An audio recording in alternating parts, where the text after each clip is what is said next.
Hi guys, and welcome back to my channel and welcome back to Veda. Today we're on day 30 and I have some unfortunate news. So I won't be posting anything tomorrow for Veda 31st because I just can't.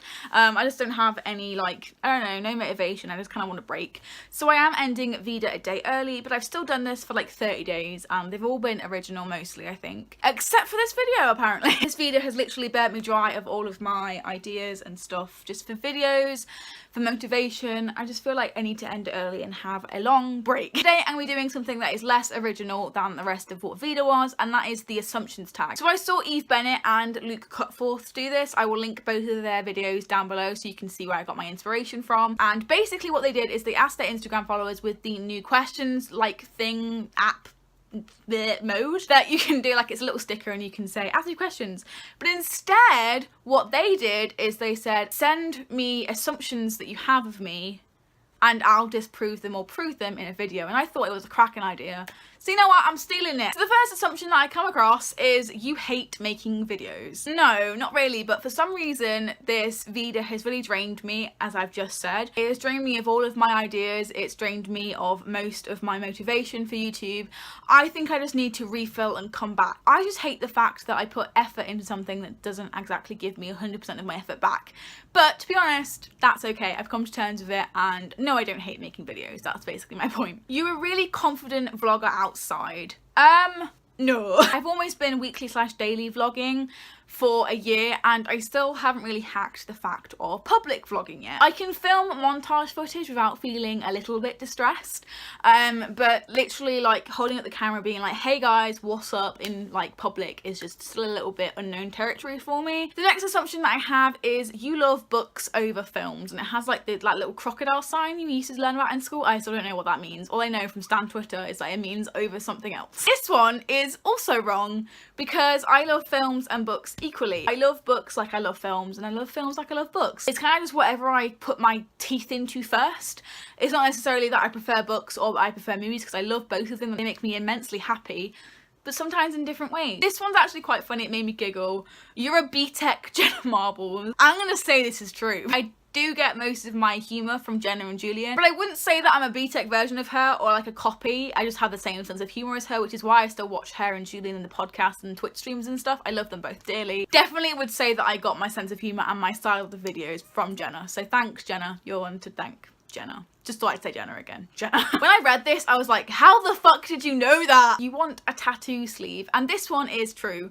I was literally talking about this to Callum the other day. It will be on my left arm because I feel like this one's already kind of prepared for a sleeve. Next assumption is you love partying and drinking. The answer is no to this one. And one of the Vedas that I cancelled, and I think I did a mukbang instead of doing this video or something like that. There was a video in Veda that was supposed to touch upon this. I actually hate drinking and I hate partying.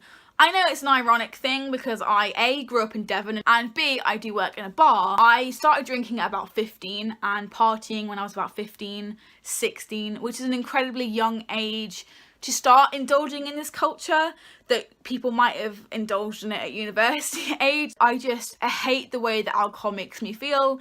My depersonalization times 1000s, what? Times by 1000% when I'm drunk, because you already feel drunk when you have DPD anyway. Add actual material to get you drunk, just doesn't work out. I just hate the way it makes me feel. It makes me feel suicidal, if I'm being completely honest. I don't like the way that alcohol makes me feel, and I'm currently not drinking. I haven't drank for about a month.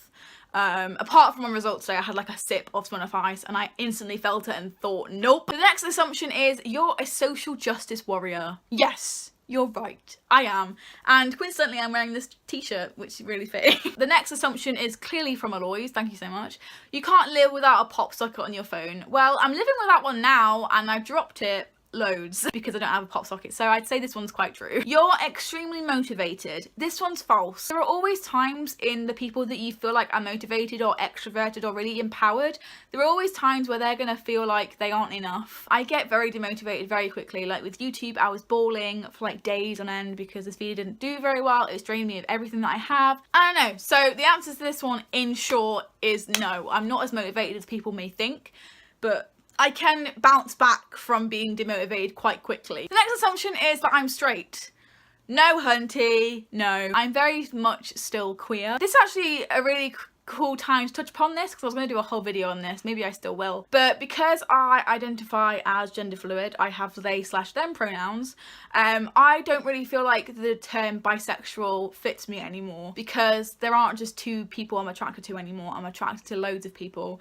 And although that the term of bisexual has never really meant binary, you know, but I feel like in its definition that people have turned it into on social media and stuff, and the evolution of pansexual and just being queer, I prefer to describe myself as queer as an umbrella term, or have bi/pan. The next assumption is you would really like to do something really extreme with your hair, like shave it or cut it really short or dye it blue. Yes and no. I would never shave my hair. My hair is my pride and joy. I also feel like I wouldn't suit such short hair, because I feel like this is my peak really. I don't think I'd go any shorter than this, but I would really like to dye my hair blue, which I kind of want to do at some point, but who knows, like who knows what the future holds. The next assumption is you still have an active eating disorder, and I'm going to say yes for this one. Although my eating disorder hasn't been physically active over the last few months, it has definitely been mentally active, and you'll find with a lot of people with eating disorders it all starts in their head before it projects into their everyday actions. I definitely do have a bad relationship with food. It's never been really good ever, because of, you know, just past people telling me I'm fat and just everything like that. And I know that what I see is distorted because of those times and because of what people have said to me in the past, but I still don't really have that good relationship with food, and until I fix that in my brain, these eating disorder thoughts aren't exactly going to go away. But I wouldn't say that I binge or purge anymore. I wouldn't say that I don't eat, but I do still feel the guilt and the mental strain and like the conflict in your head that you feel when you have an active eating disorder. I still feel that, I just don't project it in my physical form, which maybe that qualifies as an eating disorder, but I definitely still do have a conflictual relationship with food. The next assumption is you pretend to be confident online, but in real life you're extremely insecure, and this one's very true. I feel like I am being called out with this one. I do pretend to be very confident online, but if I get a hate comment, I will literally cry for days.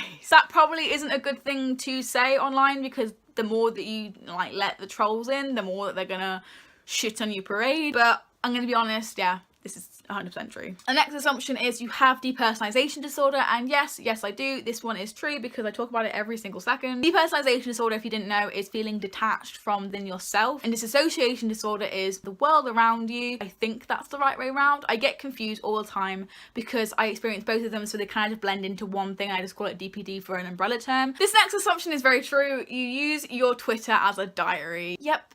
Kind of need to stop doing that, especially on the Shakattack one, because loads of people can see it that watch my videos and they're not going to be attracted to my content if I'm just shitting on it. So I think this is the last assumption that I'm going to be saying, and this one I'm being called out on. You only get views when you put emotional reaction in the title. Oh my god.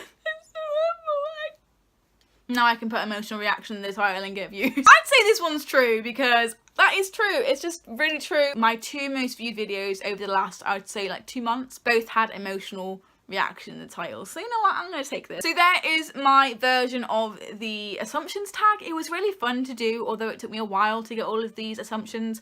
I would really recommend that you did this as well. Thank you so much for watching. If you liked it, please give it a massive thumbs up and subscribe. Veda is now coming to an end. I really hope that you've enjoyed it if you've like stuck around. If you have, thank you so much for watching all of them. I hope to see you in September for more content, and I am really excited to not upload every day. Thank you so much for watching, and I will see you next week for all of my videos. It's really sad to say. 1, 4, 3. Bye guys!